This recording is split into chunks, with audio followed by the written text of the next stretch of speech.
Bienvenidos a Nocturnia Relatos de la Noche, el espacio donde las sombras cobran vida y los susurros del más allá se convierten en relatos que estremecen el alma. Esta noche, te invitamos a acompañarnos en un viaje a través de 3 historias que nos llegan desde las entrañas de la Ciudad de México. Relatos que nos recuerdan que, incluso en la rutina diaria, lo inexplicable puede acechar en cada esquina. Si disfrutas de estas narraciones que exploran los límites entre lo real y lo sobrenatural, te invitamos a suscribirte y activar las notificaciones para no perderte ninguna de nuestras entregas. Nuestra primera historia la trae Ernesto. Había trabajado por casi 5 años como repartidor en la Ciudad de México. Había recorrido toda la zona centro, desde Tlatelolco hasta la Narvarte, y conocía bien los lugares donde era mejor no andar después de cierta hora. Aunque la Doctores tenía mala fama, él no se dejaba intimidar fácilmente. Conocía cada callejón y cada ruta rápida para salir si algo se ponía feo. Lo que nunca imaginó fue que su noche más perturbadora no vendría de un asalto ni de una persecución, sino de una entrega completamente normal, al menos en apariencia. Eran las 11:42 de la noche cuando recibió la notificación en su celular. Último pedido de la jornada. Restaurante cerca del Metro Hospital General. Dirección de entrega, calle Jesús Telles, sin número, entre Dr. Barragán y Dr. Bertis. A Ernesto le extrañó no reconocer esa calle. Vivía cerca y jamás había escuchado de una Jesús Telles. Aún así, aceptó, siguió las instrucciones del GPS. La ubicación lo llevó a una pequeña callejuela sin iluminación, entre 2 edificios antiguos con muros grafiteados. El pavimento estaba roto y los cables colgaban como raíces negras desde los postes. Allí, en el fondo, vio una casa de fachada envejecida, pintada de un gris opaco. El número de la puerta era ilegible, pero la aplicación le marcaba que estaba en el punto exacto. Tocó 3 veces. Nadie respondió.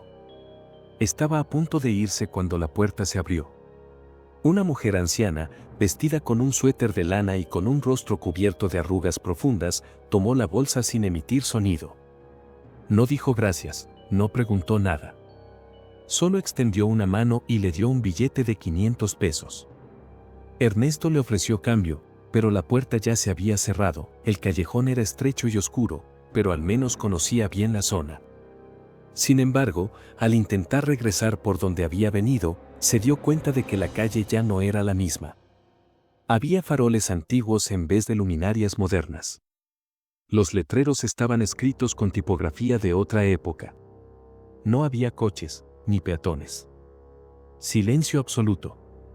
Y lo más inquietante, la calle por la que había entrado ya no estaba. Sacó su celular. Sin señal. El reloj seguía marcando las 11:58. Comenzó a caminar, buscando una salida. Pasó por lo que parecía ser la plaza del médico, pero estaba vacía y cubierta de neblina. El aire olía a tierra húmeda, como después de una lluvia que nunca ocurrió. Intentó ubicar algún punto de referencia, pero todo parecía fuera de lugar, como si la ciudad hubiese sido reconstruida con partes olvidadas del pasado. Pasó frente a una vieja farmacia con un rótulo que decía Botica del Rosario. En la vitrina, frascos antiguos y etiquetas escritas a mano. Ernesto empezó a sentir que el tiempo no avanzaba. Caminó durante lo que creyó fueron horas, pero su reloj seguía marcando la misma hora. Finalmente, vio una figura a lo lejos. Un hombre con sombrero y bastón. Corrió tras él, pero al llegar a la esquina donde lo vio desaparecer, solo encontró una pared de ladrillo. En ella, una placa oxidada, privada de Jesús Telles, 1911. La misma calle, pero con una fecha que lo hizo temblar. Se giró de inmediato. El paisaje había cambiado. Estaba de nuevo en la avenida Cuauhtémoc, frente al hospital. Luces de autos, gente caminando, el bullicio habitual. Eran las 2:06 de la mañana. Nadie parecía haber notado su desaparición. Ernesto revisó su aplicación, la entrega no estaba registrada. Pero el billete seguía en su bolsillo. Era auténtico, pero la fecha de emisión era 1980 y la tinta del número de serie parecía escrita a mano. Durante semanas intentó encontrar esa calle otra vez, pero Jesús Telles nunca apareció en Google Maps ni en ningún registro oficial. La aplicación de reparto nunca reconoció la transacción y el billete sigue enmarcado en la repisa de su casa como advertencia de que hay rutas en la ciudad que no deberían recorrerse nunca. La segunda historia es de Ricardo. Llevaba 4 años trabajando como chofer nocturno en una conocida aplicación de transporte. Había visto de todo: borrachos agresivos, parejas discutiendo, pasajeros que se subían llorando sin explicar por qué. Pero lo que vivió aquella noche de octubre, una noche oscura, húmeda y sin estrellas, lo marcó para siempre, aunque al principio intentara convencerse de que fue solo su imaginación. Solo un mal sueño. Una mala jugada del cansancio. Era viernes por la noche, ya casi las 2 de la madrugada. La ciudad, aunque siempre viva, empezaba a calmarse. La mayoría de los bares habían cerrado y solo quedaban algunos grupos dispersos caminando con lentitud por las calles mojadas. Ricardo se encontraba estacionado cerca de la plaza de Santo Domingo cuando le llegó la notificación, recogida en República de Uruguay, destino, calle Mineros, en el barrio de San Simón Tolnáhuac. Un trayecto corto. 10 minutos y no había tráfico. Lo aceptó de inmediato. Llegó al punto y encendió las luces intermitentes. No había nadie. Esperó un par de minutos, luego tocó la bocina. Nada. A punto de cancelar, vio una figura que emergía desde una bocacalle lateral. Caminaba lentamente, con pasos secos, casi sin mover los brazos. Iba cubierto con una gabardina oscura y una capucha. No se le veía la cara. Abrió la puerta trasera y se sentó del lado derecho. No dijo palabra. Ricardo saludó como de costumbre, pero el pasajero no respondió. Solo emitía un sonido leve, una especie de respiración superficial y entrecortada. Inició el viaje. La ciudad, normalmente familiar para Ricardo, comenzó a sentirse extraña apenas pasaron por Eje Central. Las luces parecían más tenues y los semáforos no seguían su ritmo habitual. Cuando quiso verificar la ruta en la pantalla del GPS, notó que estaba completamente bloqueada. El mapa había desaparecido. En su lugar, un recuadro negro con letras rojas que decían: sin conexión de red. Buscando ubicación, respiró profundo. Atribuyó el fallo a la lluvia. Siguió manejando por instinto, sabiendo que el rumbo era hacia el norte. Pero cada vuelta lo llevaba a calles más estrechas, más oscuras. Las fachadas de las casas se veían envejecidas, como abandonadas. Le llamó la atención que todos los negocios parecían cerrados con cortinas metálicas oxidadas. Algunos tenían letreros antiguos, de los años 60, miró por el retrovisor. El pasajero seguía sin moverse. La respiración continuaba. Rítmica. Extraña. Ricardo sintió cómo la temperatura dentro del coche descendía, y al mirar su propio aliento, notó que se condensaba en el aire. Intentó hablarle: ¿todo bien? No hubo respuesta. Volteó para mirar directamente. El asiento estaba vacío. Frenó en seco. El corazón le golpeaba el pecho. Se bajó del auto con una mezcla de temor y confusión. Recorrió el vehículo. Nada. Nadie. Ni puertas abiertas, ni indicios de que alguien hubiera estado ahí. Pero entonces notó algo en el piso trasero: una medalla de plata ennegrecida. En el centro, una cruz. En el reverso, grabada una fecha: octubre 1923. Volvió a subirse, con las manos temblando. Encendió el motor. La aplicación seguía sin funcionar, pero ya reconocía algunas calles. Estaba cerca del Panteón San Simón. Regresó a Eje 1 Norte y finalmente pudo orientarse.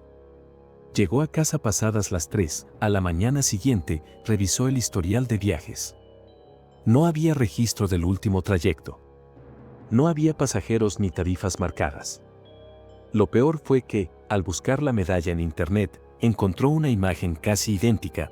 Pertenecía a un joven seminarista que había sido asesinado en 1923, durante una emboscada camino al seminario. Murió cerca de la misma zona donde Ricardo había recogido al pasajero. Desde esa noche, algo cambió en su auto. No importa la temperatura exterior, el asiento trasero derecho siempre está más frío. Algunos pasajeros se han quejado de que sienten un peso extraño o aseguran haber visto por el retrovisor una figura sentada junto a ellos. Ricardo no lo menciona. No habla de la medalla que guarda aún en su guantera. Pero cada tanto, en sus recorridos nocturnos, vuelve a pasar por República de Uruguay. Y aunque no lo dice en voz alta, desea que nadie más suba, y la última historia es de Lucía, fotógrafa freelance de 29 años. Siempre había tenido una fascinación especial por los rincones ocultos de la Ciudad de México. Le encantaba caminar sin rumbo fijo, cámara en mano, buscando texturas, sombras, detalles que para otros pasaban desapercibidos. Vivía sola en un pequeño departamento en la Roma Sur, un barrio lleno de historia, mezcla de modernidad y decadencia, calles empedradas y edificios antiguos con fachadas decoradas por el tiempo. Era un domingo de finales de primavera. El sol empezaba a ocultarse tras los edificios y la luz cálida caía diagonalmente entre las ramas de los árboles del Parque Delta. Lucía decidió dar un paseo por esa zona, alejándose un poco de sus rutas habituales, buscando inspiración para un proyecto fotográfico sobre los espacios olvidados de la ciudad. Mientras caminaba, su mirada se posó en un callejón angosto que no recordaba haber visto antes, justo entre dos edificios antiguos cubiertos de grafitis que parecían contar historias ajenas al presente. El callejón parecía una pequeña grieta en la realidad, demasiado simétrico, limpio y a la vez misterioso. Decidió entrar. A lo lejos, pudo ver una puerta de madera oscura, desgastada, que parecía no haber sido abierta en años. Su superficie estaba cubierta de símbolos tallados, figuras geométricas entrelazadas, signos que no reconocía y que le recordaban a algo ancestral, casi olvidado. Lucía apuntó con su cámara y disparó. La pantalla parpadeó y se apagó por un momento, como si la puerta hubiera absorbido la energía del dispositivo. La volvió a encender y siguió avanzando. La puerta, que no tenía manija ni cerrojo visible, se abrió lentamente ante su toque, sin ruido, como si le diera la bienvenida. Entró a un pasillo angosto con paredes cubiertas de espejos antiguos, deformados por el paso de los años. Pero lo que vio en esos espejos no era su reflejo. Las imágenes mostraban escenas de otras épocas, otras vidas. Una versión adolescente de ella corriendo descalza por un campo cubierto de flores amarillas. Otra versión, mucho mayor, sentada en una silla de madera en un jardín marchito. Cada espejo parecía capturar un fragmento de su alma, de sus recuerdos, o quizás de vidas que aún no había vivido. El aire se volvió pesado y húmedo. Lucía avanzó lentamente, cada paso resonando en el silencio sepulcral del pasillo. El reflejo en los espejos comenzó a distorsionarse, mostrando figuras borrosas y rostros que se desvanecían. En un momento, vio una sombra que no correspondía a ninguna de sus imágenes reflejadas, una silueta oscura que se desplazaba detrás de ella. Llegó a una sala circular, iluminada por una luz tenue que parecía emanar del suelo, sin una fuente visible. En el centro, había una caja antigua de madera tallada con el mismo símbolo que vio en la puerta. La abrió con cuidado. Dentro encontró una cámara fotográfica antigua, de aquellas que usan rollos de película, con la lente cubierta por una tapa de cuero gastada. Lucía tomó la cámara y al mirar por el visor, vio una imagen que le heló la sangre, su rostro, dormida, en su cama, justo en ese momento. Parpadeó, y la imagen desapareció. Un temblor recorrió el suelo y las paredes parecieron cerrarse lentamente. El aire se volvió aún más denso, como si la atmósfera estuviera cargada de algo antiguo y poderoso. Lucía sintió que debía salir. Corrió por el pasillo, esta vez sin espejos, solo muros lisos y grises que parecían absorber la luz. Alcanzó la puerta y la empujó con todas sus fuerzas, salió jadeando al callejón. Era de noche. Las luces cálidas de los faroles apenas iluminaban las aceras. El silencio era absoluto. Intentó regresar por donde entró, pero el callejón ya no estaba. En su lugar, había una pared lisa y alta, sin ninguna apertura. Lucía volvió a su departamento. Revisó la cámara.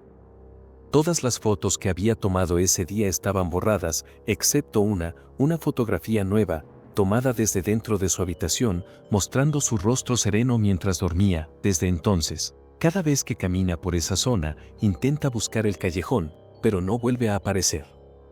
En sueños, sin embargo, la puerta se abre para ella. Y cada vez que regresa, la luz es más tenue y el aire más frío.